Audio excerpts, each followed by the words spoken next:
Salam, salam les gars, j'espère que vous allez bien. Voilà, donc on vous salue encore les élèves de la seconde S. Voilà, même seconde L, hein, parce que tamit écologie, vous faites ça en seconde L tamit. Voilà, donc aujourd'hui on vous prépare un exo. Bon, ça parle des dominances, spectre de dominance, histogramme de fréquence. Bon, pour l'histogramme de fréquence, on l'avait vu la fois passée, mais suite à quelques interventions de la part des élèves. Donc, on va parler donc de la dominance et du spectre de dominance.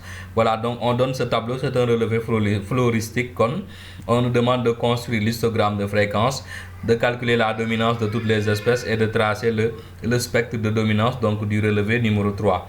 Aïe, donc on y va pour la correction de l'exo. Aïe, donc on va essayer de construire l'histogramme de fréquence. Comme on le dit, l'histogramme de fréquence, nous sans avoir les fréquences, n'est-ce pas? Et je rappelle la formule de calcul de la fréquence, donc c'est nombre de relevés où l'espèce est présente sur nombre total de relevés multiplié par 100. Donc, si c'est 0 rect, tu verras que l'espèce n'est pas présente sur ce relevé. C'est très facile, les gars. Alors, pour A, donc, on a 5 septièmes fois 100, ça fait 71%, indice 4. Pour B, donc 7 septièmes fois 100, 100%, indice 5. Pour C, donc 6 septièmes, ça fait 86%, indice 5 toujours. Pour D, 7 septièmes, donc 100, indice 5. Pour E, 4 septièmes, donc c'est indice 3, 57%. Pour F, donc 5 septièmes, voilà, 71%, indice 4. Et c'est fini maintenant. Là, nous avons les fréquences de chaque espèce ainsi que les indices de fréquence. Donc, du coup, on peut voilà, donc, constater que les espèces avec l'indice 4 et l'indice 5 sont dominants. Donc, on peut dire dès à présent que le milieu est homogène et stable. Les gars, d'habitude, vous mettez ça dans un tableau de fréquence. Donc vous mettez un petit tableau, fréquence 1, vous indiquez le nombre, fréquence 2, ainsi de suite jusqu'à fréquence 5. Après vous pouvez construire votre histogramme de fréquence, comme vous le voyez ici. Donc pour l'indice 1, il n'y en a pas, pour l'indice 2, il n'y en a pas. Mais pour l'indice 3, donc nous en avons un, comme vous le voyez. Pour l'indice 4, nous avons deux éléments, donc c'est l'espèce A et l'espèce F. Et pour l'indice 5, nous avons trois éléments, donc c'est l'espèce B, l'espèce C, l'espèce D. Voilà donc pour l'histogramme de fréquence. Je rappelle, l'histogramme c'est collé, donc j'ai utilisé Excel, mon moteur vite fait, mais l'histogramme en principe les barres doivent être collées, n'est-ce pas? Voilà, donc maintenant on va calculer les dominances. Donc je rappelle que dominance tamit c'est nombre total de l'espèce sur nombre total d'espèces maintenant divisé multiplié par 100. Maintenant on fait la même chose pour le nombre total d'espèces pour A en calculant, donc en faisant la somme donc des espèces ici pour des nombres pour l'espèce A, on trouve 14. En faisant la somme pour B, on trouve 31. Pour C, donc on trouve 12. Pour D, on trouve 12 aussi. Pour E, on trouve 12 également. Pour F, on trouve 5. Et aussi, on fait la somme totale pour avoir le nombre total d'espèces, donc c'est 86, n'est-ce pas?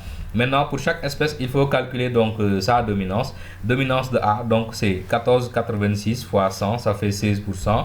Pour l'espèce B, 31 sur 86 fois 100, c'est 36%. Pour l'espèce C, donc c'est 12 sur 86, ça fait 14%. Pour l'espèce D, c'est la même chose, c'est 14. Pour l'espèce E, donc c'est 14%.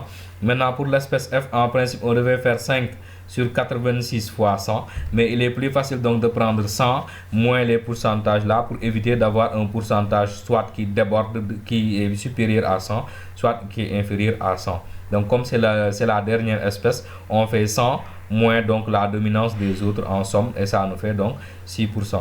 Et maintenant donc avec ces informations, on dit de calculer ou bien de déterminer le spectre de dominance pour le relevé 3. Donc on va reprendre les mêmes calculs, mais cette fois-ci on va se limiter seulement avec le relevé numéro 3. On calcule donc le nombre total d'espèces sur le relevé numéro 3, c'est 14. On prend la dominance de A, c'est 21%. La dominance de B, c'est 43%. La dominance de C, c'est 14%. La dominance de D, on fait donc on fait chose comment ça s'appelle 100 moins donc chose comment ça s'appelle 100 moins les pourcentages là qui ont été calculés.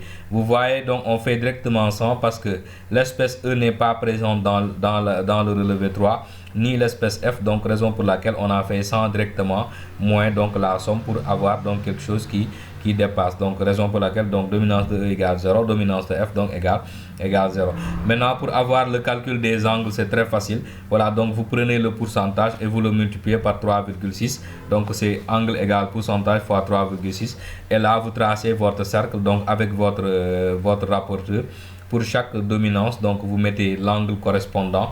Du coup, donc ça vous donne quelque chose comme ça. Donc ça vous donne, voilà, donc c'est ça un diagramme circulaire. Voilà, c'est ça maintenant, on l'appelle spectre de dominance ici en physique. En SVT, donc voilà, donc on l'appelle spectre de dominance. Les gars, je suis un peu KO quoi, mais bon. Voilà, donc on est là pour la science, quoi. Voilà, donc on l'appelle le spectre de dominance, donc autant pour moi. Voilà, donc les gars, c'était tout pour la vidéo. J'espère que elle vous a plu. En tout cas, moi, ça me fait plaisir de vous présenter ces vidéos. Voilà, donc d'ici là, on se capte à plus tard pour de nouvelles vidéos scientifiques. Allez.